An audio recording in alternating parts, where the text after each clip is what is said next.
Enterré a mi hijo hace un año, y cada domingo hablo con una lápida vacía.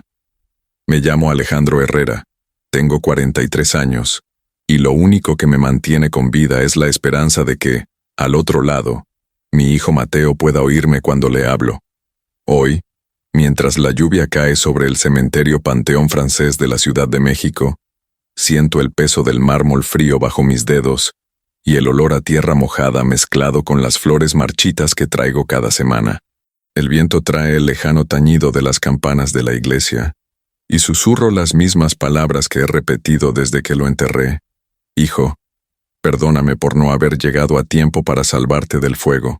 Si alguna vez has perdido a alguien que significaba todo para ti, si alguna vez has sentido que la vida ya no tiene sentido después de enterrar una parte de tu corazón, quédate conmigo hasta el final de esta historia y comenta desde qué ciudad estás viendo este video. Porque lo que me sucedió en ese cementerio, bajo la lluvia, es algo que ningún padre debería experimentar jamás, pero cambió por completo todo lo que creía saber sobre el dolor, la pérdida y los milagros. Mi esposa Valeria murió al dar a luz a nuestro hijo Mateo, y durante 6 años tuve la oportunidad de ser padre, de enseñarle a un niño a caminar, a reír, a soñar. Pero entonces llegó el incendio, aquella noche maldita en que las llamas devoraron mi mansión en Lomas de Chapultepec, y se llevaron a mi hijo para siempre, dejando solo cenizas y un dolor indescriptible. Me convertí en un fantasma viviente, un hombre rico que dirigía empresas multimillonarias, pero incapaz de controlar su propia necesidad de respirar. La gente me saludaba en la calle, cerraba tratos conmigo, me llamaba respetuosamente Don Alejandro, pero nadie veía que por dentro estaba tan muerto como mi hijo enterrado. Mi casa se convirtió en un museo silencioso, lleno de fotos en las paredes, juguetes intactos, un piano que nadie había tocado desde que Valeria se fue. Despertaba cada mañana con la esperanza de oír la voz de Mateo llamándome para desayunar, y el silencio era una puñalada diaria que me recordaba que jamás volvería. Pero aquel domingo lluvioso, mientras acariciaba la fría lápida y lloraba como siempre, sucedió algo imposible. Sentí una manita tocar mi hombro, y al girarme, vi a un niño de 6 años con ojos verdes idénticos a los de Valeria, mirándome con una expresión que mezclaba curiosidad y reconocimiento. Tenía el pelo castaño revuelto por la lluvia, vestía una camisa azul claro y vaqueros gastados, y sus pies descalzos estaban sucios de barro del cementerio. El tiempo se detuvo. El corazón me estalló en el pecho y, por un segundo, pensé que por fin me había vuelto loca, que el dolor finalmente me había doblegado, y que ahora veía fantasmas a plena luz del día. Pero entonces el niño abrió la boca y dijo algo que hizo que mi mundo entero se derrumbara y se reconstruyera al mismo tiempo. ¿Usted es mi papá?, preguntó con voz suave y asustada, como si él tampoco entendiera por qué estaba allí, por qué me reconocía, por qué sentía que me conocía de algún lugar ancestral. Casi se me doblan las rodillas. Me temblaban tanto las manos que se me cayeron las flores que sostenía, y me quedé allí paralizada, incapaz de responder, incapaz de creer lo que veían mis ojos. Un hombre de traje oscuro corrió hacia nosotros con un paraguas negro y gritó: «Emilio, espera», antes de llegar hasta nosotros, sin aliento y nervioso. Se presentó como Ricardo Fuentes, abogado, y las palabras que salieron de su boca en ese momento fueron las más increíbles que jamás había escuchado. «Señor Herrera, necesitamos hablar urgentemente, porque este niño a su lado, Emilio, es su hijo biológico, y el que enterró hace un año no era su hijo de verdad». Miré al niño, luego al abogado, luego a la lápida con el nombre Emilio Herrera, grabado en letras doradas, y sentí que la tierra se abría bajo mis pies. La lluvia seguía cayendo, fría e implacable, pero dentro de mí algo volvió a arder, algo que creía muerto junto con las cenizas de mi casa. La esperanza de que quizá, solo quizá, Dios no me hubiera abandonado del todo. El chico no dejaba de mirarme con esos ojos verdes idénticos a los de mi Valeria, y yo no podía apartar la vista de él. Había algo en la forma en que inclinaba la cabeza, en cómo le temblaban los labios de frío y miedo, que me hacía sentir que estaba ante algo sagrado e imposible. Ricardo llevaba un sobre marrón bajo el brazo, empapado por la lluvia, e insistió en que debíamos irnos inmediatamente a hablar en privado. Pero yo no podía moverme. Mis pies estaban pegados al barro del cementerio, y lo único que podía hacer era mirar a ese chico que me llamaba padre. 3 horas antes de aquella imposible reunión en el cementerio, estaba sentada sola en el comedor de mi mansión vacía, bebiendo café negro y mirando la silla vacía frente a mí. Era domingo por la mañana, y los domingos siempre habían sido los peores días desde el incendio, porque eran los días en que Mateo y yo solíamos preparar panqueques juntos, riéndonos del desorden que hacíamos en la cocina, mientras Valeria nos observaba desde el retrato en la pared. Ahora la cocina estaba demasiado limpia, demasiado ordenada, demasiado muerta, porque ya no cocinaba, solo recalentaba la comida que la criada dejaba preparada antes de irse el viernes. El silencio de la casa era tan denso que podía oír el viejo reloj del pasillo marcando el tiempo a medida que se acercaba la hora de ir al cementerio. Me duché mecánicamente, poniéndome el mismo traje negro que usaba cada semana para mis visitas dominicales, una vestimenta que se había convertido en mi uniforme de luto. Me miré al espejo y apenas reconocí al hombre que me devolvía la mirada. Ojos hundidos, rodeados de ojeras, canas que no tenía hacía un año, profundas arrugas en la frente de tanto fruncir el ceño. Había envejecido 10 años en 12 meses, y no me importaba, porque ¿qué sentido tenía ser joven o estar sano cuando tu hijo estaba muerto? Bajé las escaleras agarrándome a la barandilla de caoba que Valeria había elegido cuando renovamos la casa, y cada paso resonó en el vacío como un tambor fúnebre. Recogí las flores que siempre compraba en el camino, lirios blancos, los favoritos de Valeria, que colocaba en la tumba cada semana, aún sabiendo que se marchitarían bajo el implacable sol mexicano antes de que volviera la semana siguiente.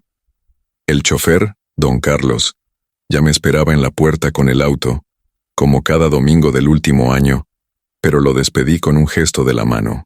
Hoy voy sola, dije con la voz ronca por la falta de uso, pues últimamente había hablado tan poco que hasta mi garganta había olvidado cómo articular palabra. Don Carlos asintió respetuosamente, acostumbrado a mis impredecibles cambios de humor, y regresó a su casa al fondo de la propiedad.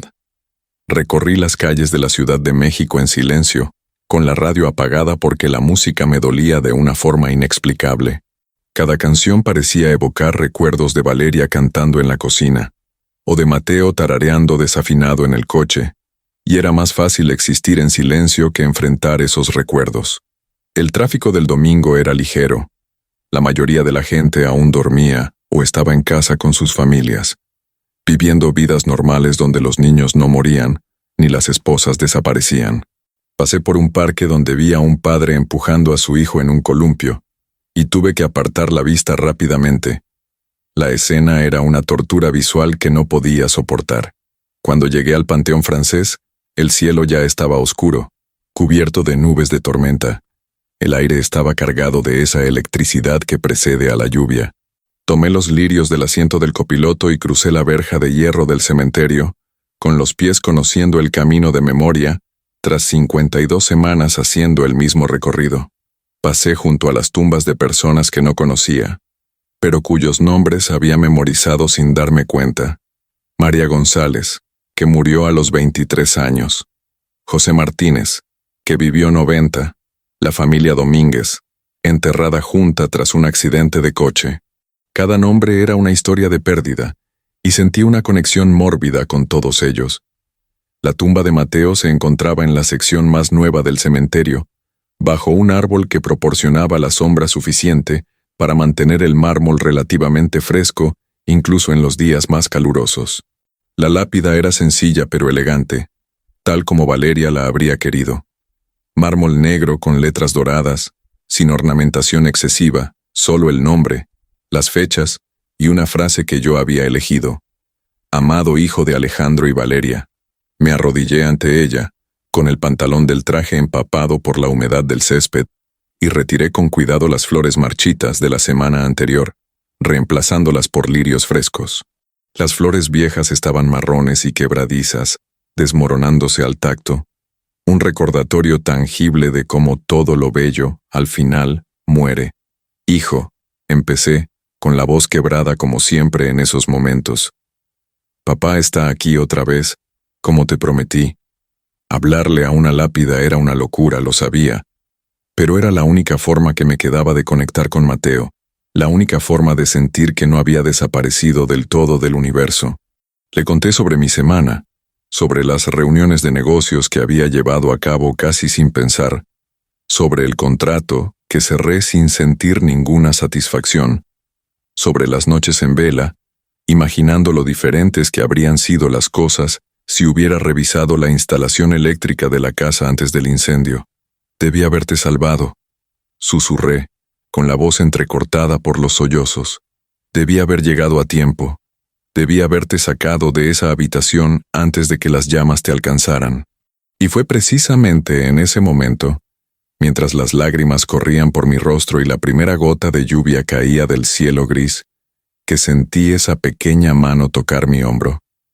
El toque fue tan delicado, tan real, tan imposible, que por un segundo pensé que era Mateo, que mi hijo había regresado de entre los muertos para consolarme. Me giré lentamente, con el corazón latiendo tan fuerte que podía oír la sangre palpitar en mis oídos, y vi a ese niño con los ojos verdes de Valeria mirándome como si me conociera de algún lugar más allá de esta vida. ¿Usted es mi papá?, preguntó, y con esas 4 simples palabras, toda mi vida cambió de rumbo de nuevo, demostrando que incluso en los lugares más oscuros, incluso en los momentos de mayor desesperación, los milagros imposibles aún pueden ocurrir. La lluvia caía con tanta fuerza que apenas podíamos oírnos mientras Ricardo prácticamente me arrastraba fuera del cementerio. Emilio me sujetó la mano con una fuerza sorprendente para un niño tan pequeño, como si temiera que desapareciera si me soltaba. Sus dedos helados entrelazados con los míos eran reales, palpables, vivos, y eso me asustaba más que cualquier fantasma.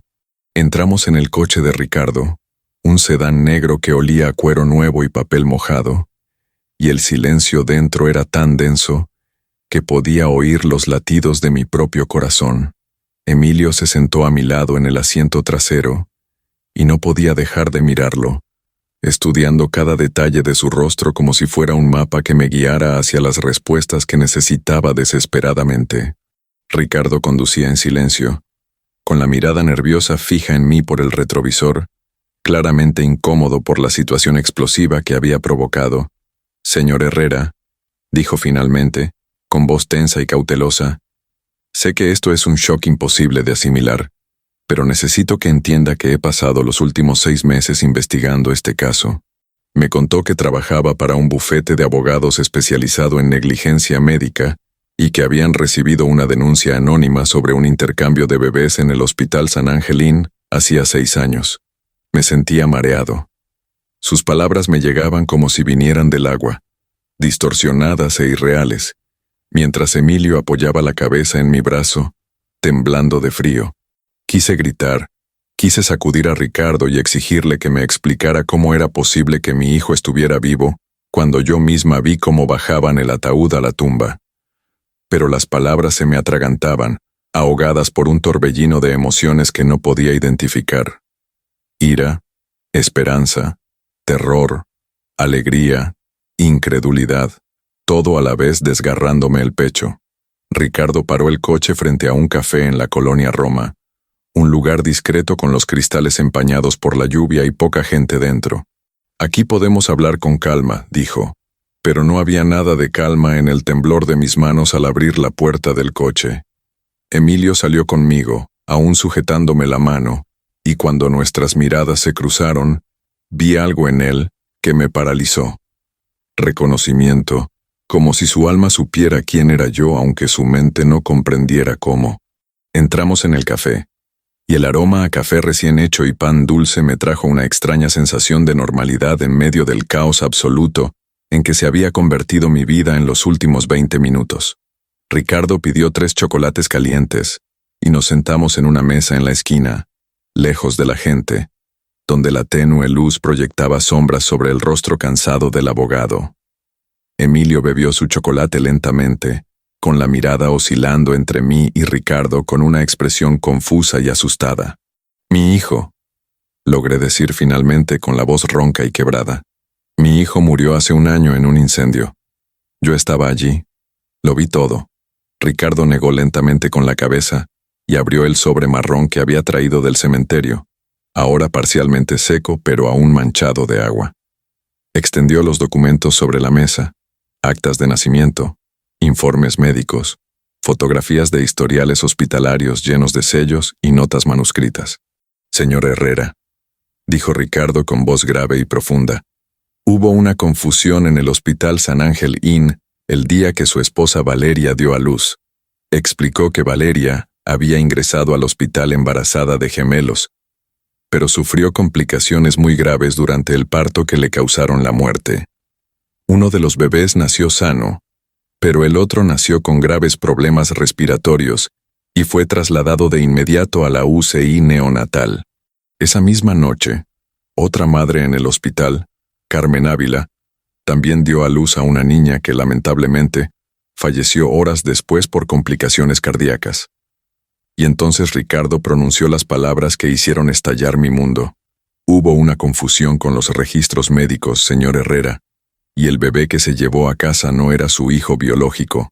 Miré a Emilio, que había dejado de beber su chocolate caliente, y me observaba con esos enormes ojos verdes, llenos de miedo. «Pero yo tenía un hijo», dije alzando la voz.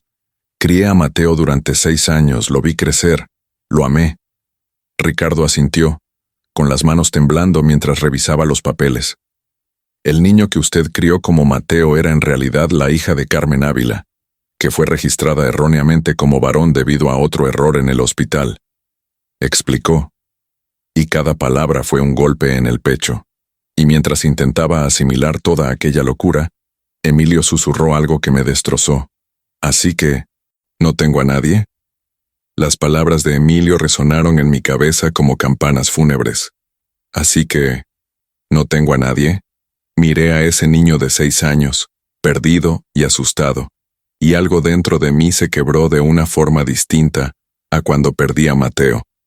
Porque esta vez no era el dolor de la pérdida, sino el dolor de descubrir que, mientras lloraba sobre una tumba, mi verdadero hijo estaba en algún lugar del mundo, solo, esperándome. «Me tienes a mí», dije, con voz firme por primera vez desde que entré en aquel café, y extendí la mano sobre la mesa para tocarle la cara. Emilio se estremeció levemente, no por miedo, sino por desconfianza hacia alguien que claramente nunca había recibido mucho afecto, y eso me destrozó aún más. Ricardo continuó explicando los detalles técnicos del caso, mientras yo no podía apartar la vista de Emilio. Había vivido los últimos 6 años en un orfanato a las afueras de la Ciudad de México, después de que la familia biológica que lo había adoptado inicialmente lo devolviera al sistema al descubrir, mediante una prueba de ADN realizada por otros motivos, que no era su hijo biológico. «Pasó por 3 hogares de acogida diferentes», dijo Ricardo, y sentí una rabia que me quemaba las venas como ácido. Mientras lloraba sobre una tumba y me ahogaba en el dolor, mi verdadero hijo estaba siendo rechazado, abandonado, tratado como un objeto desechable por un sistema defectuoso y adultos crueles. La injusticia de todo aquello era tan grande que apenas podía respirar. «¿Cómo te enteraste de él?», le pregunté a Ricardo, con la voz tensa y controlada a pesar de la tormenta que me consumía por dentro. El abogado explicó que una enfermera del Hospital San Ángel Inn, jubilada y con una enfermedad terminal, había confesado en su lecho de muerte el intercambio de bebés del que había sido testigo 6 años antes. Había cargado con ese secreto con culpa durante todos esos años, y antes de morir quería hacer lo correcto, aunque fuera tarde. Su testimonio grabado en vídeo, junto con los registros hospitalarios que Ricardo obtuvo mediante una orden judicial, demostraron sin lugar a dudas que había habido una confusión intencionada de historiales médicos. y la responsable de este intercambio tenía un nombre: Carmen Ávila, la jefa de enfermeras de la sala de maternidad aquella noche. Ricardo colocó entonces sobre la mesa el documento que lo cambiaría todo: una prueba de ADN que comparaba mis muestras con las de Emilio. Las letras y los números en la página parecían bailar ante mis ojos, pero el resultado era clarísimo: 99,99% de probabilidad de paternidad. Es su hijo biológico, señor Herrera, dijo Ricardo, como si necesitara confirmar lo que mi corazón ya sabía desde el momento en que vi esos ojos verdes en el cementerio. Miré a Emilio, que había vuelto a beber su chocolate, ajeno al peso científico de esos números, pero sintiendo claramente la tensión en el aire. ¿Y el niño al que crié como Mateo?, pregunté en un susurro. Ricardo bajó la mirada incómodo. Esa era Ana Beatriz Ávila, la hija de Carmen que murió al dar a luz, pero que fue registrada erróneamente como varón y colocada en el lugar de su hijo. La revelación me golpeó como un tren a toda velocidad. No había criado a mi hijo biológico, sino a la hija muerta de otra persona. Y esa persona, Carmen Ávila, había hecho ese cambio intencionalmente. Me había robado 6 años con mi verdadero hijo. Había dejado que Emilio creciera solo y rechazado mientras yo le dedicaba todo mi amor a un niño que ni siquiera era mío. La rabia que sentí fue tan intensa que me temblaban las manos y tuve que sujetarlas bajo la mesa para no golpear nada. ¿Por qué?, grité, haciendo que las pocas personas en el café nos miraran. ¿Por qué haría algo así? Ricardo respiró hondo antes de responder.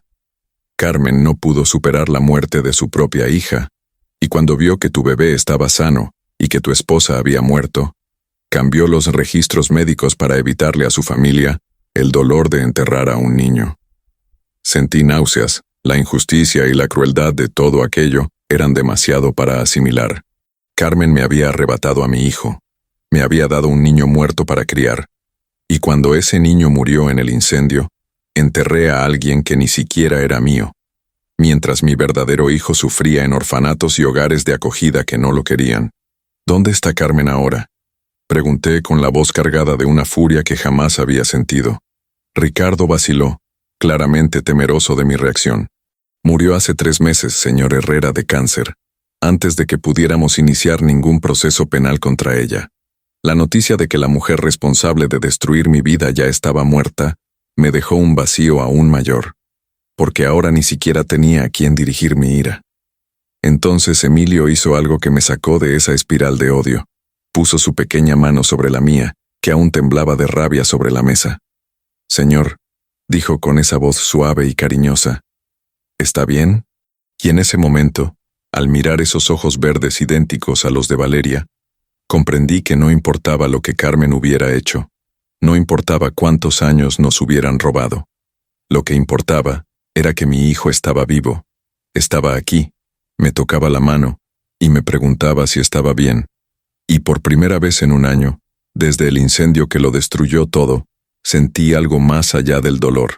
Sentí un propósito. «Estaré bien», respondí, sosteniendo su mano con cuidado, como si fuera de cristal, «porque ahora sé lo que tengo que hacer. Llevarte a casa». La mansión en Lomas de Chapultepec estaba exactamente como la había dejado esa mañana, silenciosa, fría, llena de fantasmas y recuerdos que me perseguían a cada paso. Cuando abrí el portón, y Emilio vio por primera vez la casa donde debería haber crecido, sus ojos se abrieron de par en par, con una mezcla de admiración y temor. «¿Vives aquí sola?», preguntó con su vocecita resonando en el inmenso jardín donde la hierba crecía sin control, y las flores se marchitaban por el abandono. Asentí, incapaz de explicarle a un niño de 6 años que esa casa no era un hogar, sino un mausoleo donde yo vivía como un fantasma entre otros fantasmas. Ricardo había regresado para resolver los asuntos legales de la custodia temporal, dejándome a solas con Emilio por primera vez, y el peso de esa responsabilidad era abrumador. Abrí la puerta principal y nos recibió el olor a casa cerrada, esa mezcla de madera pulida, libros viejos y el perfume fantasmal de Valeria que aún parecía impregnar las paredes después de tantos años. Emilio entró despacio, dejando pequeñas marcas de barro en el suelo de mármol italiano, que no había limpiado en meses con sus zapatillas gastadas. Lo miró todo con una mezcla de fascinación y tristeza, como si pudiera sentir el peso del dolor que esas paredes albergaban. «Es demasiado grande», dijo, y había soledad en su voz. Asentí en silencio porque tenía razón. La casa era demasiado grande para dos personas que apenas se conocían, demasiado grande para contener todo el dolor que yo cargaba. Llevé a Emilio a la sala, donde un piano de cola Steinway negro descansaba en un rincón, cubierto por una fina capa de polvo. Ese piano había pertenecido a Valeria. Ella lo tocaba todas las noches antes de acostarse, llenando la casa con melodías que me hacían sentir como si flotara. Emilio se acercó con reverencia, sus pequeños dedos rozando suavemente las teclas, produciendo notas al azar que resonaban en el denso silencio de la habitación. «Mi madre adoptiva tenía un piano», dijo en voz baja, «pero nunca me dejó tocar». Sentí una punzada en el pecho al imaginar cuántas cosas le habían negado a este niño, cuántas oportunidades de ser niño le habían arrebatado los adultos que no lo querían. «Puedes tocar cuando quieras», dije, y Emilio me miró con una expresión de genuina sorpresa, como si nadie le hubiera dado permiso para nada. Tocó unas notas más y de repente, sus manos encontraron una melodía que me heló la sangre. Era la canción que Valeria tocaba todas las noches, esa canción suave y melancólica que había compuesto durante su embarazo. «¿Cómo conoces esta canción?», pregunté con voz extraña y asustada. Emilio dejó de tocar y me miró confundido. «No lo sé», dijo. «Simplemente sentí que era la indicada, y en ese momento supe que algo más grande estaba sucediendo, algo que trascendía la ciencia y las pruebas de ADN. Le mostré a Emilio el resto de la casa. Cada habitación era un doloroso recordatorio de todo lo que había perdido. Pasamos por la oficina donde solía trabajar hasta tarde, la biblioteca donde donde Ana Beatriz había aprendido a leer, la cocina gourmet donde no había cocinado en un año. Finalmente llegamos al pasillo del segundo piso, donde las paredes estaban cubiertas de fotos familiares, una galería de dolor. Emilio se detenía ante cada foto estudiando los rostros con una intensidad perturbadora. «¿Eras tú?», preguntó, señalando una foto grande donde yo sostenía a Mateo, Ana Beatriz, en mi regazo, ambos sonriendo a la cámara. La pregunta me destrozó porque la respuesta era sí y no a la vez. «Ese niño de la foto no eras tú», expliqué con la voz quebrada por la emoción, «pero debería haberlo sido». Emilio tocó el cristal del marco con los dedos, trazando el contorno del rostro del niño que había vivido la vida que le correspondía. «Parecía feliz», dijo Emilio, y había una tristeza tan profunda en esas palabras que tuve que contenerme para no derrumbarme allí mismo. Sí, Ana Beatriz había sido feliz conmigo, había recibido todo el amor que yo tenía para dar, mientras que Emilio sufría en orfanatos y hogares de acogida que no lo querían. La injusticia era tan cruel que no sabía si algún día podría perdonarme por no haberlo sabido, por no haber buscado, por llorar sobre la tumba equivocada. Si te está gustando esta historia de redención y segundas oportunidades, suscríbete al canal para no perderte los próximos capítulos, porque lo que sucede a continuación cambiará todo lo que creías saber sobre esta familia. Llevé a Emilio a la antigua habitación de Ana Beatriz, ese espacio azul claro con estrellas pintadas en el techo y juguetes ordenados en estantes como un santuario intacto. «Puedes dormir aquí esta noche», le dije, pero Emilio negó con la cabeza, con los ojos llenos de lágrimas que intentaba contener. «Esta habitación era suya, no mía», dijo, y la madurez de ese niño de 6 años me partió el corazón. «¿Puedo dormir en el sofá?».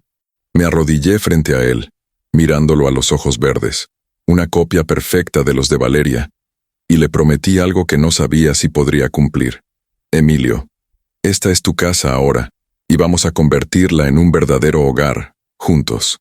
Esa primera noche, Emilio durmió en el sofá del salón, envuelto en una manta gruesa que había cogido de mi habitación, y me quedé despierto toda la noche observándolo dormir. Era surrealista ver a ese niño de 6 años en mi salón, su pelo castaño extendido sobre la almohada, su pecho subiendo y bajando con una respiración suave e inocente. Cada vez que lo miraba, veía a Valeria en esos ojos verdes, en la delicada curva de su nariz, en la forma en que se curvaban sus labios incluso dormido. Era como si hubiera regresado de entre los muertos en forma de niña, dándome una segunda oportunidad para ser padre, para hacer lo correcto, para proteger a alguien a quien amaba.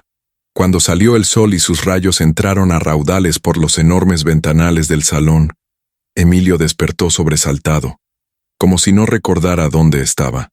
Sus ojos me buscaron desesperadamente hasta que me encontraron sentado en el sillón a su lado, y solo entonces se relajó. ¿Te quedaste aquí toda la noche?, preguntó con la voz aún ronca por el sueño. Asentí, incapaz de explicarle que temía que si me dormía, desapareciera y todo aquello fuera solo una pesadilla. ¿Tienes hambre?, pregunté, intentando sonar normal, intentando ser el padre que ya no sabía ser. Emilio asintió tímidamente y fuimos juntos a la cocina, donde preparé huevos revueltos con tostadas, algo sencillo que incluso un hombre destrozado como yo podía hacer. Mientras comíamos en silencio, observé cada uno de sus movimientos, la forma cuidadosa en que sostenía el tenedor, como si temiera romperlo, la manera en que masticaba despacio, saboreando cada bocado como si no supiera cuándo sería la próxima comida. Eran señales de un niño que había experimentado el hambre, que había aprendido a no dar nada por sentado. Emilio, dije en voz baja, aquí puedes comer todo lo que quieras, cuando quieras. Me miró con esos enormes ojos verdes, y vi cómo se le llenaban los ojos de lágrimas. ¿De verdad?, preguntó, y la duda en su voz me destrozó. ¿Qué clase de vida había vivido para dudar de si podía comer cuando tenía hambre? Después del desayuno le mostré a Emilio las fotos de Valeria que guardaba en un álbum especial en la biblioteca. Eran cientos. Valeria sonriendo en su graduación, Valeria el día de nuestra boda con ese vestido blanco que la hacía parecer un ángel, Valeria embarazada, tocando el piano con una mano mientras la otra descansaba sobre su vientre. «Esa es tu madre», dije con la voz quebrada por la emoción, y Emilio tocó las fotos con reverencia, como si tocara algo sagrado. «Es hermosa», dijo, y luego me miró con curiosidad. «¿Me parezco a ella?». La pregunta me tomó por sorpresa, pero era tan obvio que no sé cómo no me había dado cuenta antes. «Tienes sus ojos», respondí, «y su sonrisa también, aunque no has sonreído mucho desde que te conocí».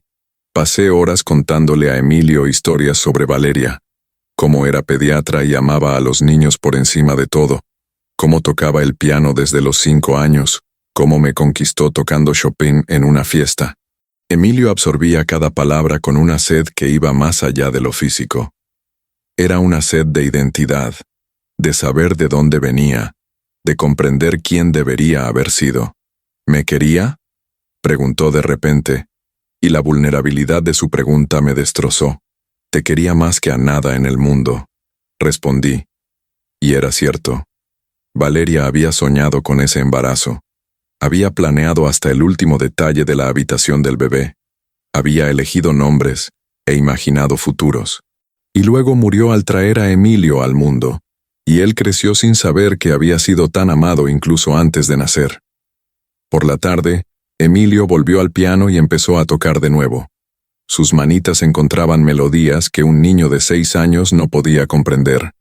Me senté a su lado en el banco y, por primera vez desde la muerte de Valeria, toqué ese instrumento. Tenía los dedos oxidados, pero la memoria muscular seguía ahí, y juntos, de una forma improvisada y extraña, tocamos algo que se sentía como una conversación entre padre e hijo a través de la música. «Papá», dijo Emilio de repente, y la palabra me impactó como un rayo. «Creo que ya he oído esta canción». Dejé de tocar y lo miré. «¿Dónde?», pregunté. Se llevó la mano al pecho, sobre el corazón. «Aquí dentro», dijo. «Es como si alguien siempre me cantara mientras dormía». Y en ese momento, sentado al piano con mi hijo, a quien me habían arrebatado y que ahora regresaba como un milagro imposible, sentí algo que no había sentido en mucho tiempo. Paz. No era una paz completa, porque el dolor seguía ahí, la rabia aún ardía, las preguntas aún me atormentaban. Pero era un comienzo, una pequeña luz al final de un túnel muy largo y muy oscuro. Valeria está aquí con nosotros, le dije a Emilio, y no sé si lo creí o si intentaba creerlo. Está en cada nota de este piano, en cada recuerdo de esta casa, y está en ti, hijo. Emilio me miró con esos ojos verdes que eran los de Valeria, y por primera vez desde que lo conocía, sonrió. Y cuando sonrió, fue como ver a mi esposa muerta volver a la vida por un breve y dulce instante. Ricardo Fuentes regresó 3 días después con un maletín repleto de documentos que volverían a hacerme hervir la sangre de rabia. Estábamos sentados en mi oficina mientras Emilio dibujaba en la sala, ajeno a la tormenta que se avecinaba. Señor Herrera, comenzó Ricardo con voz grave, he conseguido acceso a los archivos completos del Hospital San Angelín, y hay algo que debes saber. Extendió papeles sobre mi escritorio de caoba, informes médicos, testimonios de enfermeras, registros de turnos, e incluso las grabaciones de las cámaras de seguridad de la sala de maternidad de aquella fatídica noche. El corazón me latía con fuerza porque sabía que lo que se avecinaba sería devastador. Carmen Ávila no intercambió a las bebés por accidente, dijo Ricardo, con voz ronca y pesada. Lo hizo intencionalmente, premeditadamente, sabiendo perfectamente lo que hacía.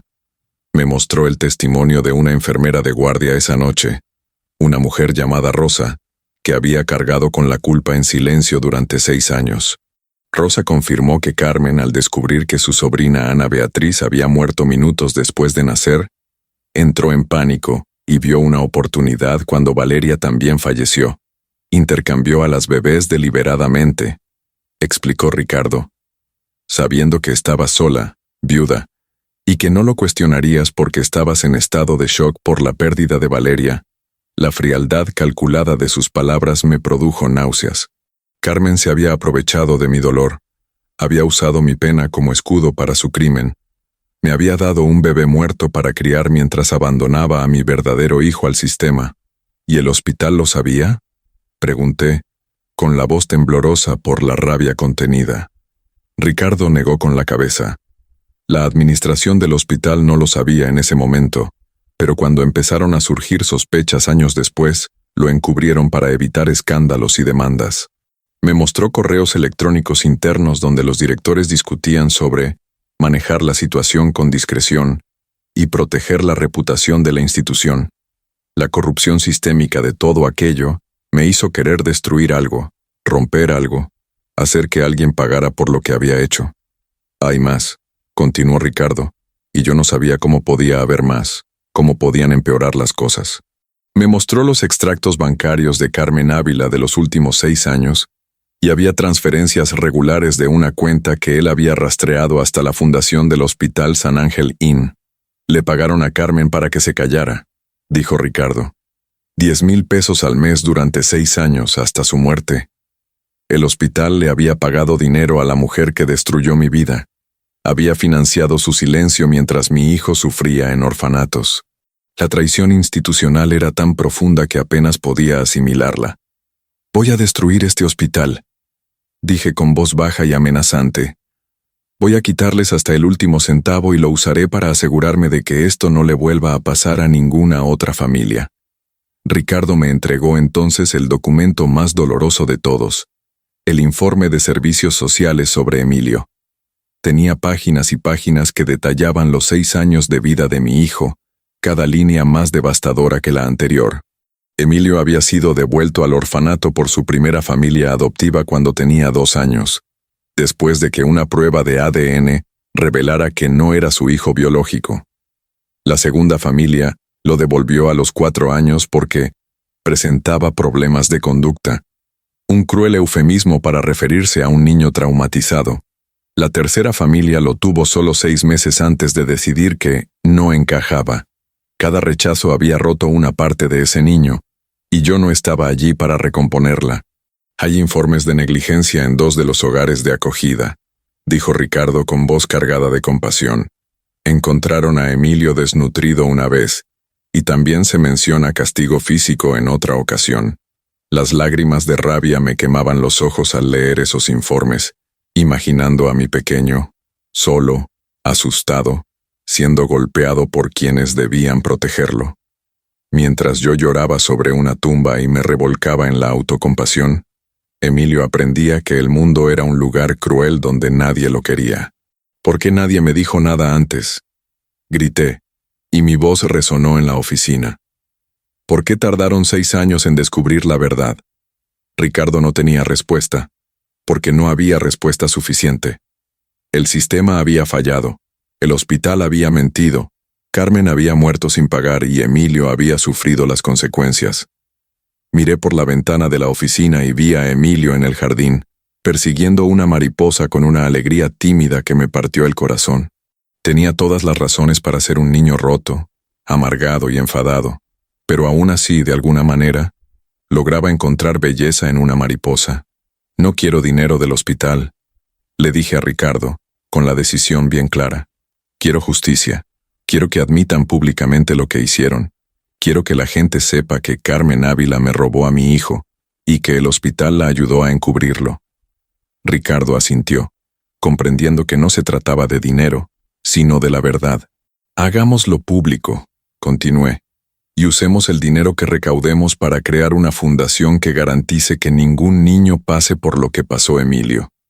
Y en ese momento, al ver a mi hijo jugando en el jardín, transformé mi dolor en propósito. Una semana después de que Emilio entrara en mi vida, supe que tenía que hacer algo que había evitado durante un año: regresar al lugar donde todo se había quemado. La mansión original en Lomas de Chapultepec había sido reconstruida tras el incendio, pero nunca había podido volver a entrar. Ese lugar albergaba demasiados fantasmas, demasiados gritos, el olor a humo que aún vivía en mi memoria, aunque ya no existiera en la realidad. Pero ahora, con Emilio a mi lado, sentí que debía enfrentarme a ese demonio, cerrar ese círculo de dolor antes de poder seguir adelante. Hoy vamos a visitar un lugar importante, le dije a Emilio durante el desayuno, intentando mantener la voz firme. Me miró con esos curiosos ojos verdes, masticando lentamente su tostada. ¿Es un lugar triste?, preguntó, y su intuición me sorprendió. Sí, respondí con sinceridad. Muy triste, pero también muy importante. Condujimos en silencio hasta la propiedad. Emilio observaba la ciudad pasar por la ventanilla del coche con expresión pensativa. Al detenernos frente a la mansión reconstruida, tuve que respirar hondo varias veces antes de poder bajar del coche. El lugar parecía igual y completamente distinto a la vez. La fachada era idéntica a la original, con sus columnas blancas y jardines impecables, pero había algo artificial, como un decorado de película intentando imitar la vida real. Emilio bajó del coche y se puso a mi lado. Su pequeña mano encontró la mía y la apretó con fuerza.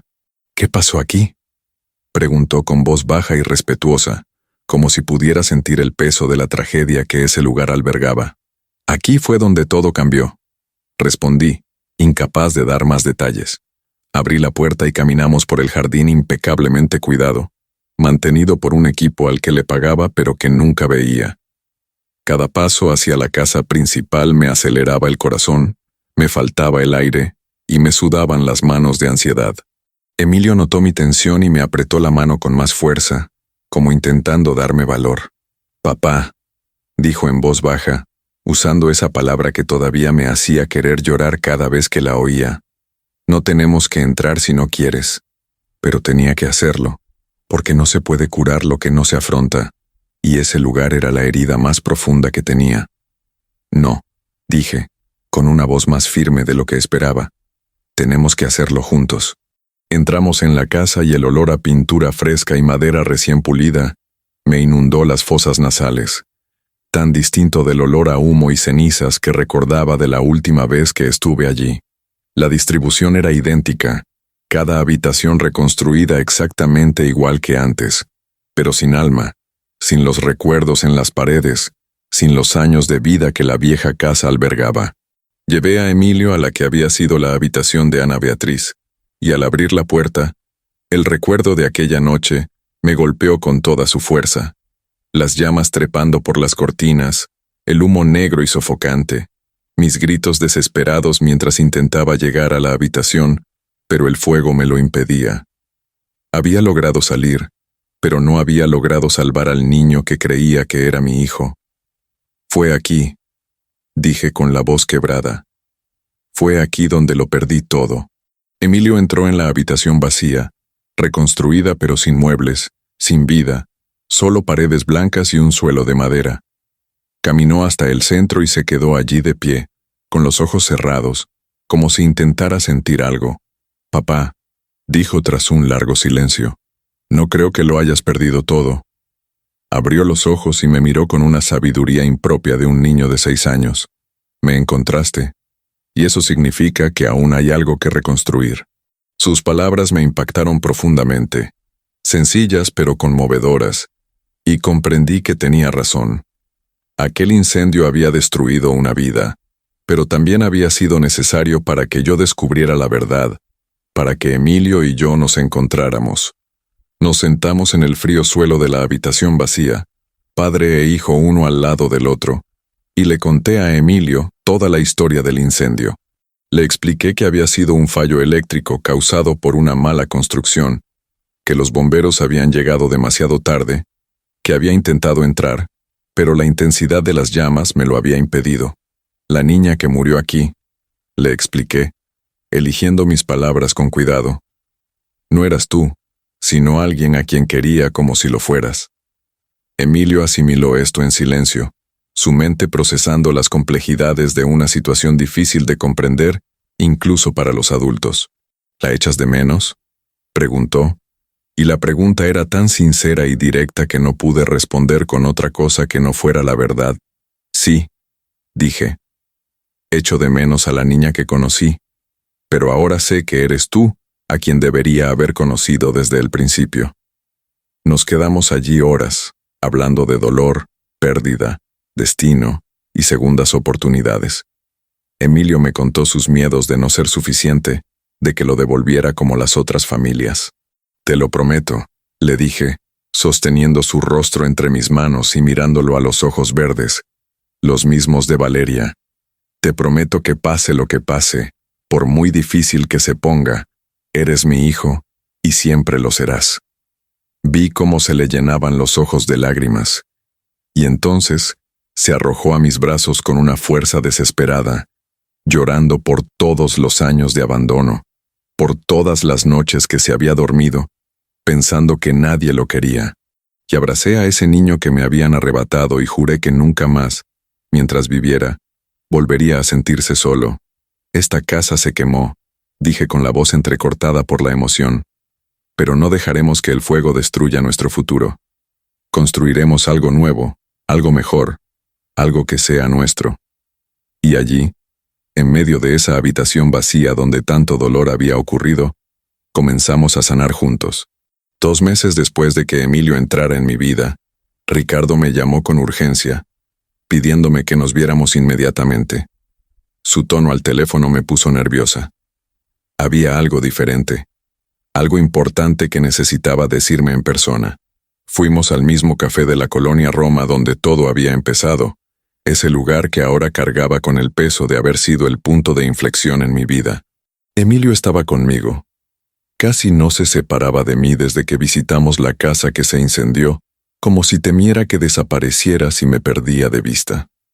Ricardo ya estaba allí cuando llegamos, sentado en la misma mesa de la esquina, con ese maletín marrón que siempre traía malas noticias.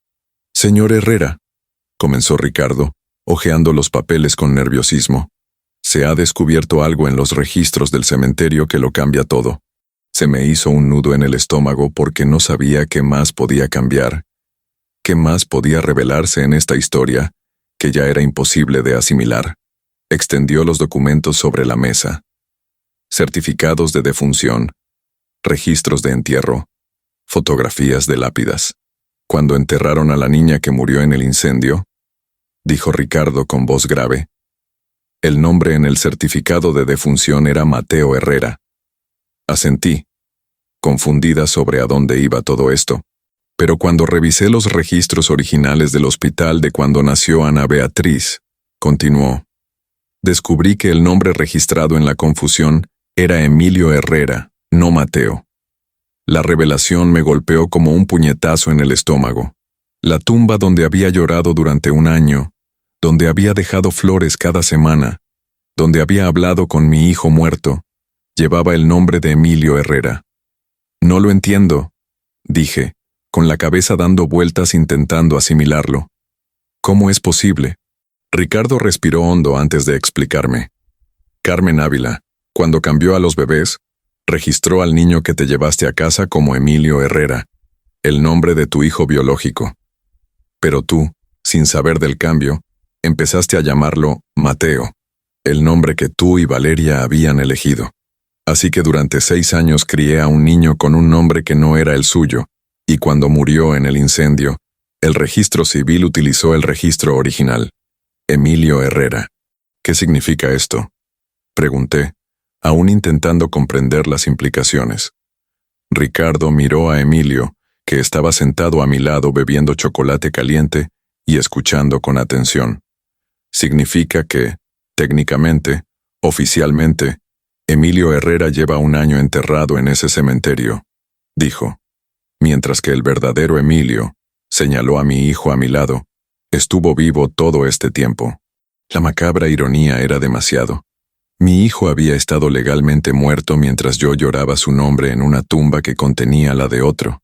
¿Así que estaba visitando mi propia tumba?, preguntó Emilio de repente, con su voz suave pero clara que demostraba que había comprendido perfectamente lo que esto significaba. Su pregunta me destrozó. Sí, hijo, respondí con la voz quebrada. Estabas viendo tu nombre en una lápida. Emilio guardó silencio un largo rato, asimilando la información de una forma que no podía imaginar para un niño de 6 años. ¿Eso significa que estuve muerto y volví a la vida?, preguntó, y en su voz había una genuina confusión, mezclada con algo que parecía miedo. No, mi amor, dije abrazándolo con más fuerza. Nunca estuviste muerto, siempre estuviste vivo, solo perdido. Pero incluso al decir esto, sabía que para Emilio, que había crecido sin saber quién era, la idea de estar legalmente muerto mientras vivía era solo otra capa de confusión de identidad que tendría que procesar. Ricardo puso entonces algo sobre la mesa que me heló la sangre, una foto de la lápida que visitaba cada semana. Allí estaba, grabada en letras doradas sobre mármol negro, Emilio Herrera, 2019-2025, amado hijo de Alejandro y Valeria. Ver el nombre de mi hijo aún vivo, grabado en piedra como si estuviera muerto, fue una de las cosas más perturbadoras que jamás había experimentado. Tenemos que corregir esto, dije con voz firme a pesar de la angustia que sentía. Tenemos que quitar el nombre de Emilio de esta lápida y poner el nombre correcto, Ana Beatriz Ávila. Ricardo asintió, explicando que sería un proceso legal complicado pero necesario, para dignificar al niño que realmente había fallecido y liberar a Emilio de la prisión de la muerte oficial. Quiero ir allí, dijo Emilio de repente, con voz firme. Quiero ver mi nombre en la lápida antes de que la quiten. Lo miré, sorprendida por la petición. ¿Estás seguro?, pregunté, preocupada por el impacto psicológico que esto pudiera tener. Pero Emilio asintió con esa extraña determinación que a veces mostraba. Necesito verlo, dijo. Necesito entender dónde debería estar, y no estoy. Y así, los tres, Emilio, Ricardo y yo, volvimos al cementerio del Panteón Francés, donde todo había comenzado. Al llegar a la lápida, Emilio se quedó un buen rato frente a ella, leyendo su propio nombre en la piedra, tocando las letras grabadas con sus pequeños dedos. Es extraño, dijo al fin, ver que ya estoy muerto, pero sigo aquí.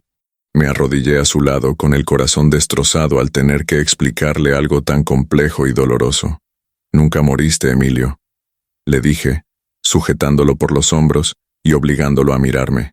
Tu nombre estaba aquí por error, porque unos adultos malos hicieron cosas malas. Pero estás vivo, estás aquí conmigo y vamos a arreglar esto. Emilio volvió a mirar la lápida y luego a mí.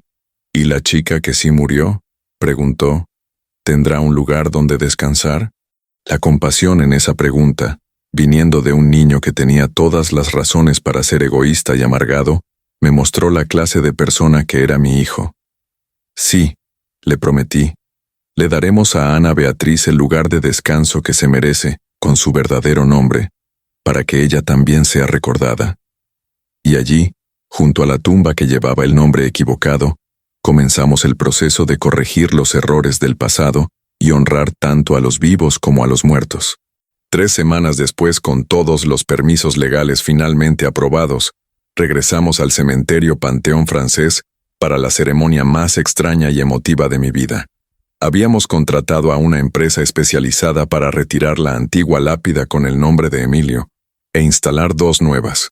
Una simple señal que indicaba que el espacio había sido corregido, y junto a ella, una hermosa lápida nueva con el nombre real del niño allí enterrado. El día estaba nublado pero sin lluvia, como si hasta el cielo comprendiera la solemnidad del momento. Emilio estaba a mi lado, con una camisa blanca que le había comprado especialmente para la ocasión, sosteniendo un ramo de flores blancas que él mismo había elegido en la floristería. Son para ella, había dicho, para que sepa que a alguien le importa. Cuando llegamos al cementerio, había más gente de la que esperaba. Ricardo estaba allí con su esposa. El director del cementerio había venido personalmente para supervisar el cambio, y sorprendentemente, también apareció Rosa, la enfermera que había presenciado el intercambio de bebés. Era una mujer de mediana edad, con canas y los ojos cargados de culpa. «Señor Herrera», dijo, acercándose a mí con lágrimas en los ojos. «Sé que no puedo deshacer lo que pasó, pero necesitaba estar aquí. Necesitaba ver que esto se solucionara. Podría haberme enfadado con ella, podría haberla culpado por haber guardado silencio durante tanto tiempo, pero al ver el peso que cargaba, solo pude sentir compasión. Ya está aquí», le dije. «Y eso es lo que importa». Los trabajadores comenzaron el delicado proceso de retirar la vieja lápida, y cada uno de sus movimientos parecía tener un inmenso peso simbólico. Emilio observaba todo con atención, sus ojos verdes fijos en la piedra que levantaban, su nombre siendo literalmente borrado de la muerte. «¿Cómo te sientes?», le pregunté suavemente, arrodillándome a su lado. Pensó un momento antes de responder. «Me alegra que mi nombre ya no esté en un lugar de muerte», dijo, «pero me da tristeza por la niña que está aquí de verdad, porque nunca tuvo la oportunidad de crecer como yo». La profundidad emocional de aquel niño de 6 años nunca dejaba de asombrarme y llenarme de orgullo. Cuando retiraron por completo la antigua lápida, reinó un profundo silencio mientras contemplábamos el espacio vacío. Era como borrar un capítulo erróneo de la historia para escribir el correcto. Luego, los trabajadores trajeron la nueva lápida, y lo que estaba grabado en ella me hizo llorar. Ana Beatriz Ávila, 2019-2025, hija amada que por fin descansa con su verdadero nombre. Debajo, había una pequeña inscripción que Emilio había pedido que se añadiera. «Nunca te olvidaremos». Cuando colocaron y fijaron la nueva lápida, algo dentro de mí encajó, como si una pieza del rompecabezas por fin hubiera encontrado su lugar. Emilio se acercó a la nueva lápida y colocó con cuidado el ramo de flores blancas frente a ella. Permaneció allí un largo rato, sus labios moviéndose en un susurro que solo él y quizá Dios podían oír. Cuando se volvió hacia mí, tenía lágrimas en los ojos, pero también algo que parecía paz. «Le dije que lo sentía», explicó. «Siento que tuviera que morir para que me encontraran». Era devastador presenciar la culpa del superviviente en un niño de 6 años. «Emilio», le dije acunando su rostro entre mis manos, «su muerte no fue culpa tuya, y no tienes por qué cargar con esa culpa. Ella habría querido que vivieras, que fueras feliz». Entonces Rosa se acercó, con las manos temblorosas, y se arrodilló ante la lápida de Ana Beatriz. «Perdóname», sollozó con la voz quebrada. «Perdóname por no haber tenido el valor de hablar antes, por haber permitido que te enterraran con un nombre equivocado durante tanto tiempo». Fue doloroso presenciarlo, pero también necesario porque la sanación a menudo requiere que afrontemos nuestra culpa directamente. Le puse la mano en el hombro a Rosa. Ahora descansa en paz, le dije. Y tú ayudaste a que la verdad saliera a la luz, aunque haya llevado tiempo. Eso cuenta. Rosa me miró con gratitud entre lágrimas, y comprendí que el perdón no se trataba de una absolución total, sino de permitirnos a todos seguir adelante con menos peso. Allí mismo hicimos una pequeña ceremonia. El director del cementerio leyó unas palabras sobre justicia y memoria. Ricardo habló sobre la importancia de la verdad, y yo intentaba expresar lo que significaba ese momento. Ana Beatriz, dije, con mi voz resonando en el silencio del cementerio. Viviste conmigo 6 años y te amé como un padre ama a un hijo. No sabía que no eras mi hija de sangre, pero eso no hace que nuestro tiempo juntos sea menos real ni menos importante. Emilio me tomó la mano mientras hablaba dándome fuerza.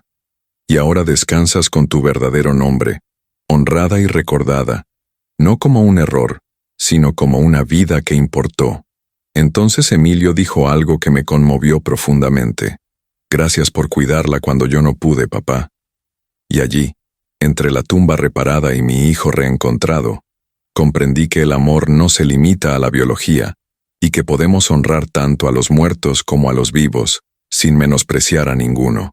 Si han seguido este camino de dolor, verdad y redención, suscríbanse al canal ahora, porque lo que viene a continuación mostrará cómo transformamos la tragedia en propósito. Cuando salimos del cementerio ese día, dejamos atrás no solo una lápida corregida, sino también parte del peso que habíamos cargado. Emilio miró hacia atrás por última vez antes de subir al coche. Papá, dijo, ahora sí puedo empezar a vivir de verdad, porque ya no estoy muerto en los papeles. Y en ese momento comprendí que esa simple corrección de un nombre en una lápida había liberado a mi hijo de estar atrapado entre la vida y la muerte. Le había dado a Ana Beatriz la dignidad que merecía y había iniciado el proceso de sanación para todos los que habíamos sufrido por ese terrible error. Los meses siguientes fueron una transformación total. La mansión de Lomas de Chapultepec, que durante tanto tiempo había sido un mausoleo silencioso, empezó a llenarse de vida de maneras que yo creía imposibles. Emilio, que había llegado tímido y asustado, comenzó a abrirse como una flor que por fin recibe la luz del sol tras años en la sombra. Corría por los pasillos, algo que nunca le permití cuando Ana Beatriz vivía conmigo, porque entonces era un padre más estricto, pero ahora comprendía que las reglas son menos importantes que la alegría. El sonido de sus pies descalzos sobre el suelo de mármol, su risa resonando por las escaleras, era la música más hermosa que aquella casa había escuchado en mucho tiempo. Transformamos la habitación azul de Ana Beatriz en un espacio completamente nuevo para Emilio. Pintamos las paredes de un verde suave, su color favorito, y cubrimos una pared entera con un mural del cielo estrellado que él había pedido. Quiero sentir que duermo bajo las estrellas, había dicho. Así que contraté a un artista para que pintara constelaciones reales en el techo y las paredes. Compramos libros, cientos de ellos, porque Emilio había desarrollado una pasión por la lectura durante sus años en orfanatos, donde los libros eran su refugio de la dura realidad. La estantería de su habitación estaba llena de historias de aventuras, fantasía y misterio, y cada noche le leía antes de dormir, algo que no hacía desde que Ana Beatriz falleció. El piano se convirtió en el corazón de la casa. Emilio demostró un talento natural sorprendente, y contraté a una profesora de música, doña Lucía, una señora de 70 años que había sido concertista de piano en su juventud. «Este chico tiene algo especial», me dijo después de la primera clase. «No solo toca las notas, siente la música».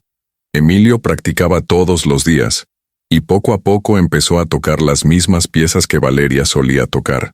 No sé si fue memoria genética, coincidencia o algo más espiritual, pero era imposible no sentir la presencia de Valeria cuando Emilio tocaba. A veces me sentaba en el sillón de la sala, cerraba los ojos y, por breves y preciosos instantes, era como si mi esposa hubiera regresado a casa. Emilio empezó a ir a la escuela, algo que se había perdido en parte durante sus años en orfanatos. Lo matriculé en el mejor colegio privado de la ciudad, con profesores atentos y un programa especial para niños cuya educación se había visto interrumpida. Los primeros días fueron difíciles. Llegaba a casa callado y triste, sintiéndose claramente diferente de los demás niños que venían de familias normales y no tenían su complicada historia. Me preguntan por mi madre, me dijo una noche, con lágrimas en los ojos, y no sé qué decir porque nunca la conocí. Se me partió el corazón, pero sabía que esta herida no sanaría fácilmente. Háblales de Valeria, le sugerí, sosteniéndolo en mi regazo aunque ya era demasiado grande para ello. Diles que tu madre era médica, que tocaba el piano, que te quería tanto que dio su vida para traerte al mundo. Emilio lo pensó, mientras sus dedos jugueteaban con el botón de mi camisa. Pero yo no la conocí, repitió. No, asentí.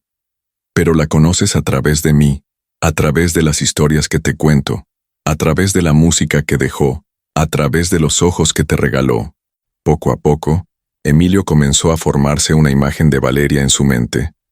Una madre hecha de recuerdos prestados y amor de segunda mano, pero no por ello menos real. La casa también experimentó otros cambios. Contraté a una cocinera, doña Mercedes, quien llenó la mansión con el aroma de la comida casera que no había vuelto a sentir desde la muerte de Valeria. A Emilio le encantaba estar en la cocina con ella, aprendiendo a hacer tortillas, removiendo ollas, probando ingredientes. Mi madre adoptiva nunca me dejaba entrar en la cocina, me dijo una vez lamiéndose el chocolate de un dedo, mientras doña Mercedes preparaba brownies. La simple alegría de un niño siendo niño, haciendo cosas normales, era algo que no sabía cuánto extrañaba hasta que lo recuperé. Las cenas que antes compartía sola en silencio, ahora estaban llenas de conversación. Emilio me contaba sobre su día en la escuela. Preguntaba sobre todo, llenando el silencio que me había asfixiado durante tanto tiempo. Comenzamos nuevas tradiciones. Noches de cine los domingos en casa, donde transformábamos la sala en un cine privado con palomitas y mantas. Los sábados, visitas al Parque Chapultepec, donde Emilio corría y jugaba con otros niños mientras yo lo observaba, aún sin creer del todo que fuera real. Los viernes, pizza y juegos de mesa, donde siempre ganaba porque era más astuto que yo en estrategia.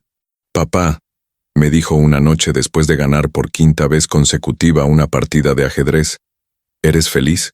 La pregunta me tomó por sorpresa porque hacía mucho tiempo que nadie me la hacía. Lo miré, a sus ojos verdes brillantes de vida, a su sonrisa cada vez más frecuente, y me di cuenta de que sí, por primera vez en más de un año, era feliz. Pero la felicidad venía acompañada de culpa. Culpa por ser feliz cuando Ana Beatriz había muerto. Culpa por haber perdido 6 años con Emilio. Culpa por no haber descubierto la verdad antes. Una noche después de acostar a Emilio, me senté en mi despacho con una botella de whisky y dejé que las lágrimas fluyeran. Ricardo, que se había convertido en un gran amigo durante todo esto, me llamó en ese momento.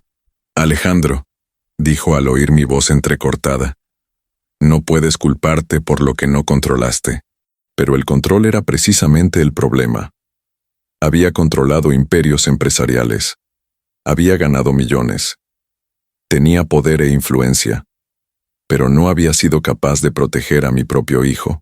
La culpa te destruirá, continuó Ricardo. Y Emilio te necesita para estar completo. Tenía razón, pero saberlo intelectualmente no hacía que fuera más fácil sentirlo emocionalmente. Así que decidí ir a terapia, algo que nunca antes había considerado porque a los hombres de mi generación y procedencia nos enseñaban a tragarnos el dolor, a no hablar de él. Pero no podía ser el padre que Emilio merecía si estaba roto por dentro. Encontré una psicóloga, la doctora Patricia, especializada en trauma y duelo.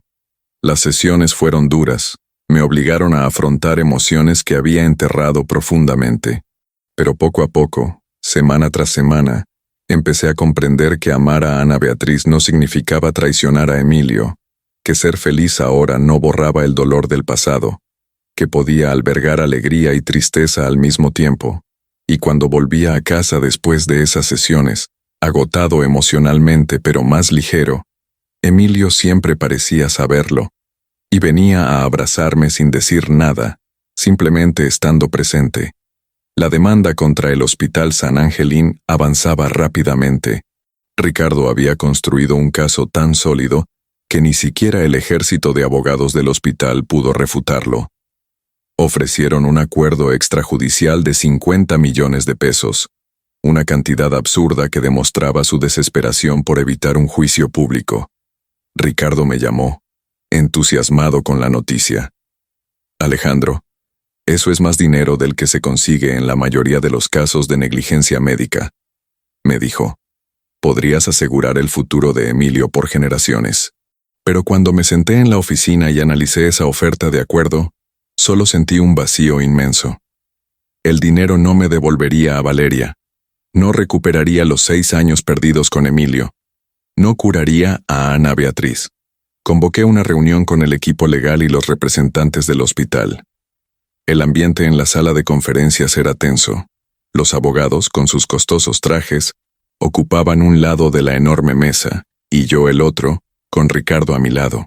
El director jurídico del hospital, un hombre de unos 50 años, canoso y con expresión arrogante, comenzó su discurso ensayado sobre cómo el hospital lamentaba profundamente lo sucedido, pero no podía asumir toda la culpa.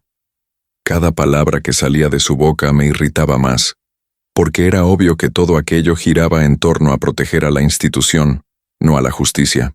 Señor Herrera, dijo finalmente deslizando el contrato de conciliación sobre la mesa. Creemos que esta indemnización es más que justa. Me quedé mirando el contrato durante un largo rato, mientras todos en la sala esperaban ansiosamente mi respuesta. Entonces, lo partí por la mitad. La conmoción era palpable. Los abogados susurraban con urgencia, y el director jurídico se puso rojo de indignación.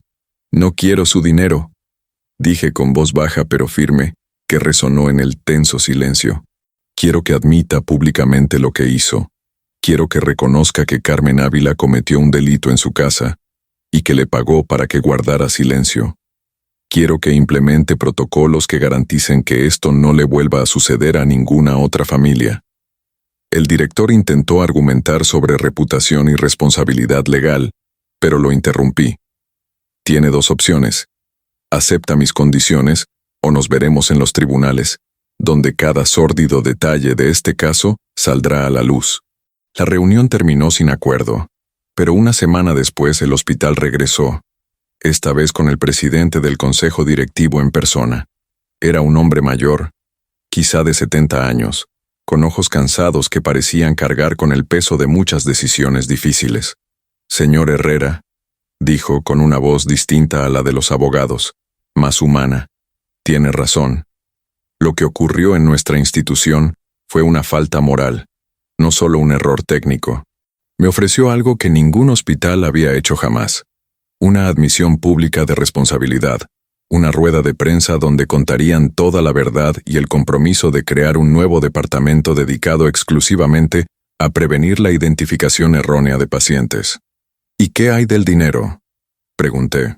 Úselo como desee, respondió, pero le sugerimos que considere crear algo que ayude a otros niños, algo que transforme esta tragedia en un legado. La idea de transformar el dolor en propósito empezó a tomar forma en mi mente. Hablé con Emilio sobre ello esa noche mientras cenábamos. Hijo, le dije, tenemos la oportunidad de usar lo que nos pasó para ayudar a otros niños que se encuentran en situaciones como la tuya. Sus ojos verdes se iluminaron con interés. ¿Cómo?, preguntó. Le expliqué mi visión. Crear una fundación con el nombre de Valeria y Ana Beatriz que ayudara a niños en orfanatos, que proporcionara recursos a los hospitales para mejorar sus protocolos, que apoyara a familias que habían perdido hijos o que estaban intentando adoptar. Podemos transformar todo este dolor en algo que salve a otros niños, dije. Emilio pensó un momento y luego asintió. A mamá Valeria le gustaría, dijo, y a Ana Beatriz también. Dedicamos los meses siguientes a planificar la fundación. Trabajamos con especialistas en servicios sociales, abogados especializados en derechos de la infancia, médicos y psicólogos.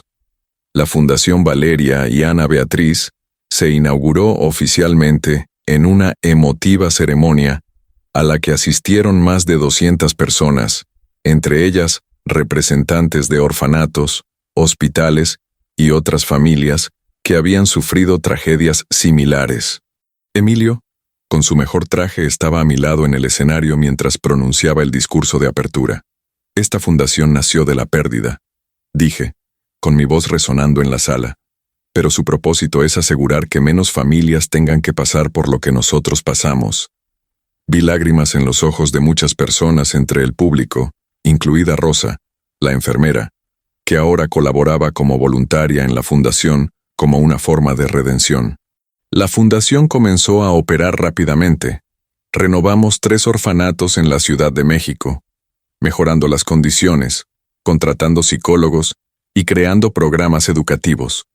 Implementamos un sistema de triple verificación en 5 hospitales importantes para prevenir el intercambio de bebés. Creamos un fondo de apoyo para familias en el proceso de adopción, eliminando las barreras económicas que impedían que personas buenas adoptaran a niños necesitados de un hogar. Y, lo más importante para mí, creamos un programa de terapia gratuita para niños devueltos por familias adoptivas, reconociendo el trauma específico que había experimentado Emilio. Estos niños necesitan saber que el rechazo no define su valor, dijo Emilio durante una reunión de la junta directiva, y todos quedaron impresionados por la sabiduría de un niño de 7 años. Una noche, meses después de la creación de la fundación, recibí una carta de una madre que había adoptado a un niño a través de nuestro programa. Señor Herrera, escribió, llevaba 10 años deseando tener un hijo, pero no contaba con los recursos económicos para la adopción. Su fundación no solo cubrió los gastos, sino que también me ayudó con terapia para superar mi infertilidad. Ahora tengo una preciosa hija de 4 años. Y cada vez que la miro, pienso en usted y en Emilio, y le agradezco que haya transformado su dolor en nuestra alegría. Leer esa carta me hizo llorar, pero eran lágrimas de propósito, de significado, de saber que la muerte de Ana Beatriz y los años perdidos con Emilio no habían sido en vano. Le mostré la carta a Emilio, y él la sostuvo con cuidado, como si fuera un tesoro. Papá, dijo, creo que por fin entiendo por qué pasó todo esto. No se trataba solo de nosotros, se trataba de todas las personas a las que vamos a ayudar. El proceso de perdón fue más complejo. Perdonar a Carmen, ya fallecida, perdonar al hospital por su negligencia, perdonar al sistema que le falló a Emilio, y lo más difícil de todo, perdonarme a mí misma. La doctora Patricia, mi terapeuta, me ayudó a comprender que el perdón no se trata de absolver ni de olvidar, sino de liberar el veneno que la ira deposita en nuestra alma. Puedes estar enojada por lo sucedido, y aún así elegir no dejar que esa ira controle tu vida, me explicó. Poco a poco, a través de meses de un intenso trabajo emocional, comencé a liberarme de la necesidad de castigo, de la obsesión con la justicia retributiva, y a abrazar la idea de la justicia restaurativa. La base fue mi manera de restaurar el equilibrio del universo, de extraer el bien del mal, de honrar tanto a los muertos como a los vivos mediante acciones significativas. Llevé a Emilio al cementerio en el primer aniversario de la reparación de la lápida. Colocamos flores tanto en la tumba de Ana Beatriz como en un nuevo monumento que había encargado para Valeria en otra sección. Mamá, dijo Emilio, hablando a la lápida de Valeria como si ella pudiera oírlo. Gracias por darme la vida, aunque te costó la tuya. Haré que te sientas orgullosa.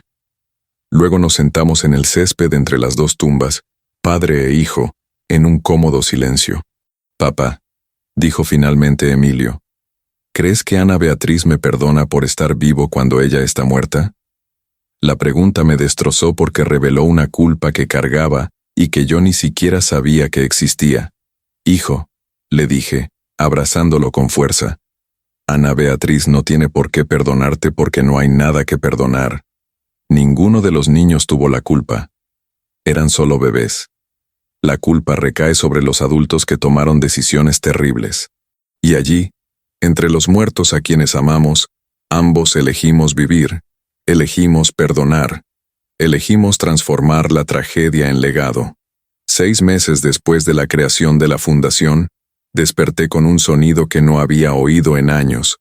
Música de piano que inundaba la casa como agua cristalina. Por un instante, aún entre el sueño y la vigilia, pensé que era Valeria, que había regresado, que todo había sido una terrible pesadilla y que despertaba en un mundo donde ella nunca había muerto. Pero entonces la realidad me golpeó, suave pero firme, y me di cuenta de que era Emilio quien tocaba. Me levanté despacio, me puse una bata y bajé las escaleras siguiendo la melodía. Al llegar a la sala, me detuve ante la puerta, incapaz de moverme, porque lo que veía era imposible. Emilio, que ahora tenía 7 años y crecía demasiado rápido para mi gusto, estaba sentado al piano Steinway tocando una composición que no había escuchado en 7 años. La canción que Valeria había escrito durante su embarazo.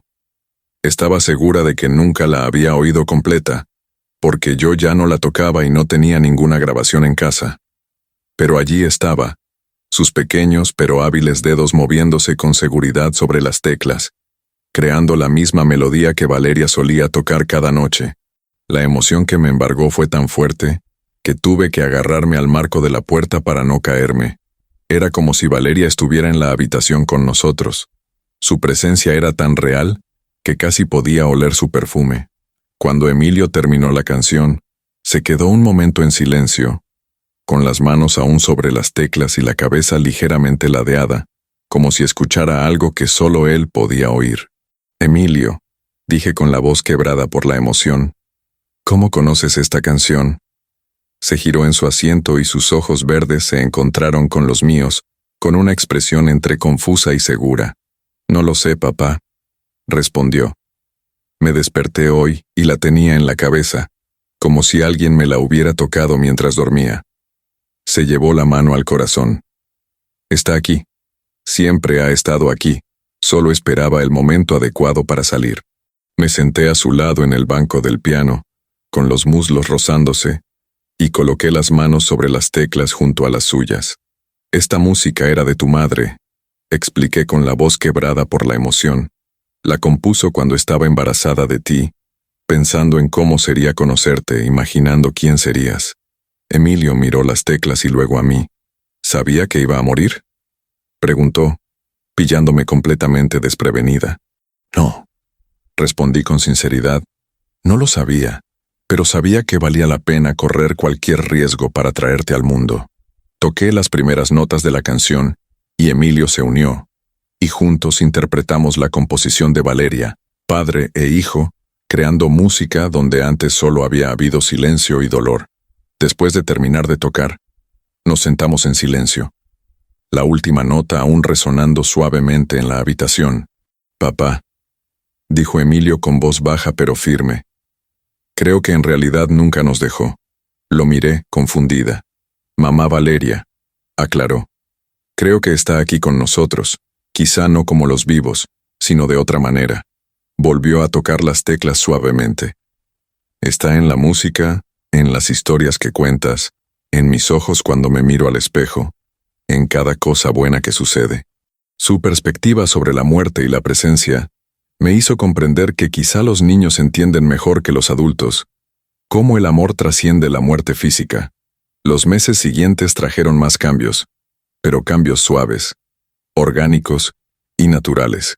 Emilio floreció en la escuela, hizo amigos, los trajo a casa para jugar y llenó la mansión con las voces y risas de los niños. Empecé a salir con alguien, algo que nunca pensé que haría, una maestra de la escuela de Emilio llamada Sofía, cuya bondad me recordaba a Valeria sin intentar reemplazarla. Emilio lo aprobó, lo cual era importante para mí.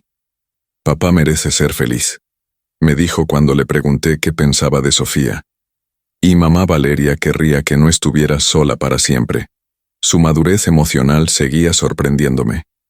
La fundación creció más allá de mis expectativas. Ayudamos a más de 100 niños a encontrar familias adoptivas. Renovamos 8 orfanatos e implementamos nuestro protocolo de verificación en 15 hospitales de todo el país. Recibí una llamada del Ministerio de Salud solicitando que nuestros protocolos fueran obligatorios a nivel nacional, lo que significaba que el intercambio que habíamos tenido sería prácticamente imposible de repetir. Han salvado innumerables vidas, me dijo el ministro, no solo las de los niños a quienes ya han ayudado, sino también las de todos los niños del futuro que jamás sufrirán lo que sufrió Emilio. El legado que estábamos construyendo era mayor de lo que jamás había imaginado. Una prueba de que incluso las mayores tragedias pueden transformarse en algo significativo. Una noche, 1 año y medio después de que Emilio entrara en mi vida en el cementerio, celebramos una gran cena en casa para conmemorar el aniversario de la fundación.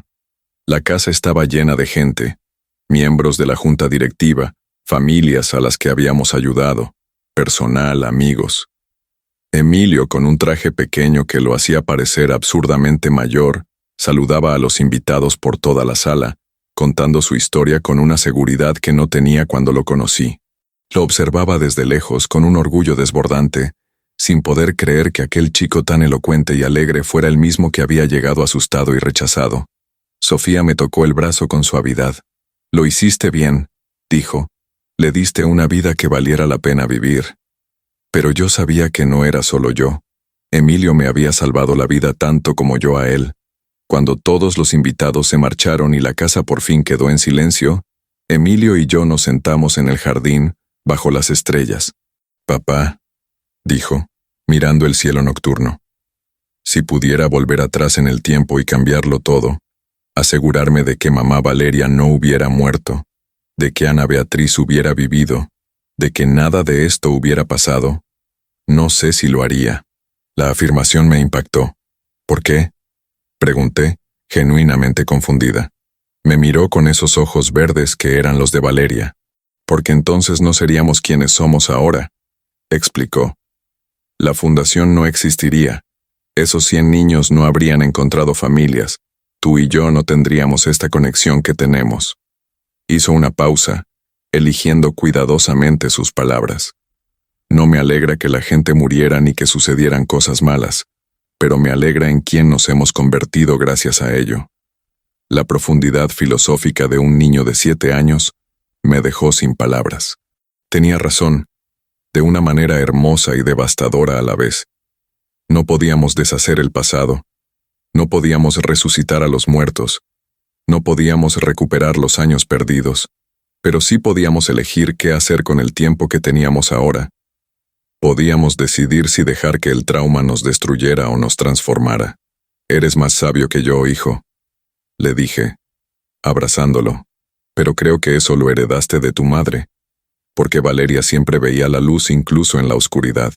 Nos quedamos allí durante horas, padre e hijo, bajo un cielo estrellado que había sido testigo de toda la historia de la humanidad, incluyendo nuestra pequeña pero significativa historia de pérdida y redención. La escena final de este viaje tuvo lugar un domingo por la mañana, justo 2 años después de aquel día lluvioso en el cementerio. Emilio me despertó temprano, emocionado. «Papá, ¿vamos a visitarlas?». No hizo falta que especificara a quiénes. Yo sabía que quería visitar las tumbas de Valeria y Ana Beatriz. Fuimos al cementerio, pero esta vez no había una tristeza profunda, solo una paz serena. Colocamos flores frescas en ambas tumbas y nos sentamos en el césped entre ellas. «Mamá», dijo Emilio, dirigiéndose a la lápida de Valeria, «ahora toco tu piano todos los días, y la señora Lucía dice que tengo talento. Creo que te gustaría escucharme». Luego se volvió hacia la tumba de Ana Beatriz. «¿Y tú, Ana? Gracias por cuidar de papá cuando yo no pude. Sé que te quería mucho y eso me alegra. No me entristece». Al salir del cementerio, Emilio se detuvo y miró hacia atrás por última vez. «Papá», dijo, «creo que ya no necesito venir tan seguido». Lo miré sorprendida. «¿Por qué no?», pregunté, preocupada de que estuviera intentando olvidar. «Porque no solo están aquí», explicó, llevándose la mano al corazón de nuevo. «Están aquí dentro y me acompañan a donde quiera que vaya». La profunda sencillez de esta verdad me impactó. Tenía razón. Valeria seguía viva en cada nota que tocaba, en cada mirada al espejo, en cada buena decisión que tomábamos. Ana Beatriz seguía viva en cada niño al que ayudábamos a través de la fundación, en cada protocolo que salvaba una vida, en cada recuerdo feliz de los 6 años que pasamos juntos. Regresamos a casa en un silencio reconfortante, y al entrar por la puerta principal, la casa nos recibió con luz y calidez. Emilio corrió al piano y comenzó a tocar, no la canción de Valeria esta vez, sino algo nuevo, algo que había estado componiendo. «Es para ti, papá», dijo, mientras sus dedos creaban melodías a la vez melancólicas y esperanzadoras. Me senté cerca, escuchando, y comprendí que esa era la música de nuestra historia. Comenzaba con tristes notas menores, transitaba por acordes disonantes de ira y confusión, pero terminaba en una melodía mayor de paz y alegría. «Lo perdí todo en un incendio», susurré, más para mí que para él. Pero el amor me devolvió mucho más de lo que había perdido. Emilio terminó de tocar y se giró hacia mí. Su sonrisa iluminaba la habitación más que ninguna luz. «Papá», dijo, «gracias por no rendirte, por seguir buscando incluso sin saber que lo hacías, por transformar nuestro dolor en algo hermoso». Y en ese instante, sentado en la sala junto al piano, con mi hijo a mi lado y la presencia de Valeria envolviéndolo todo, comprendí que la redención no consiste en borrar el pasado ni olvidar el dolor. La redención consiste en permitir que el amor sea más fuerte que la pérdida, que la esperanza sea más duradera que la desesperación, que la vida continúe incluso cuando sentimos que ha terminado.